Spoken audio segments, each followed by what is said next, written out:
जैसा कि हम प्रीवियस कुछ दिनों से सिनोनिम्स देख रहे थे 10th क्लास में, जो कि मोस्ट रिपीटेड थे। आज सिनोनिम्स का हमारा लास्ट लेक्चर है, थर्ड लेक्चर, इसमें हम वाइंड अप करेंगे। तो ये कुछ वर्ड्स जो हैं ये आज मैं आपको बताऊंगा। ये भी प्रीवियस पेपर्स में 5 साल पेपर को अगर देखा जाए, माइन्यूटली ऑब्जर्व किया जाए तो ये वर्ड्स उसमें आए हैं। आपने इन तीनों लेक्चर्स को कंबाइन याद करना है और अपने 5 नंबर सिक्योर करने हैं। सबसे पहला वर्ड है रिंस।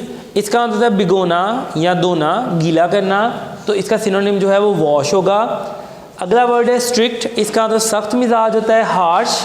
हॉल्टेड का मतलब होता है रुका। तो स्टॉप्ड जो है ये इसका सिनोनिम है। रिसिपिएंट का मतलब होता है वसूल करने वाला। तो रिसीवर जो है ये चाइनीज़ वाले चैप्टर में से आया है, तो रिसीवर इसका सिनोनिम होगा। एटर्नल का मतलब होता है हमेशा के लिए, फॉरएवर इसका सिनोनिम होगा। कंटेस्ट का मतलब होता है मुकाबला करना, तो कम्पीट इसका सिनोनिम है।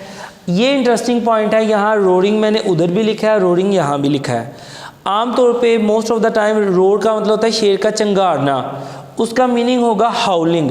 लेकिन ये 4 ऑप्शन मैंने एक मॉडल पेपर में देखे थे प्रीवियस पेपर्स में, तो उसमें रोरिंग के 4 ऑप्शन थे, लाइवली, रनिंग, गोइंग या फास्टिंग। मैंने इसीलिए 4 ऑप्शन इसके लिखे हैं क्योंकि ये रूटीन से हट के एक वर्ड था। तो मैंने कहा आपको आइडिया हो इन चारों में से कौन सा वर्ड होना है, तो लाइवली या सक्सेसफुल, कामयाब इसका मीनिंग बनेगा। तो पहले आपने ढूंढना है कि अगर रोरिंग का मतलब हाउलिंग की सेंस में हो, जैसे शेर का चंगाड़ना, तो वो ठीक है। अगर ये ऑप्शन नहीं है और ये चारों में से अगर आप लाइवली या सक्सेसफुल देखते हैं तो ये ऑप्शन भी ठीक हो सकता है। ट्रेंड का मतलब होता है रुझान, तो टेंडेंसी इसका सिनोनिम है। फिक्स का मतलब होता है मुसीबत, ट्रबल। ये चूजिंग द राइट करियर में से वर्ड लिया गया है। ट्रेंड ये भी उसी में से है। ग्लोरियस का मतलब होता है शानदार। स्प्लेंडिड इसका सिनोनिम होगा। इसको कई बच्चे डेफी पढ़ते हैं, डेफी गलत प्रोनाउंसिएशन है। ये डिफाई वर्ड है।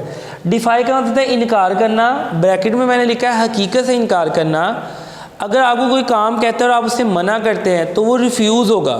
लेकिन अगर कोई कहता है सूरज मशरिक़ से निकलता है, आप कहते हैं मैं नहीं मानता। कोई आपको कहते हैं 2 और 2 4 होते हैं, आप कहते हैं मैं नहीं मानता, आप हकीकत से इनकार कर रहे हैं, तो ये फिर डिफ़ाई होगा। दोनों में डिफरेंस है। रिफ्यूज़ किसी काम से मना करना, डिफ़ाई का मतलब किसी हकीकत से इनकार करना। ओपनली रेजिस्ट समथिंग, रेजिस्ट का मतलब होता है मुकाबला करना, इनकार करना। बोर्ड अ शिप, शिप से आपको पता चल रहा है बहरी सफ़र है, ईजी है। ट्रैवल बाय सी इसका सिनोनिम होगा। रोड का मैंने बताया कि इसका हॉलिंग या चिंगाड़ना उर्दू में है, तो शेर का चिंगाड़ना जो इस सेंस में होगा। तो इस तरह से सिनोनिम्स का हमारा जो सिलसिला था वो वाइंड अप हुआ 10th क्लास के लिए। तीनों लेक्चर के सिनोनिम्स आप अच्छे से याद करें और अपने 5 नंबर सिक्योर करें।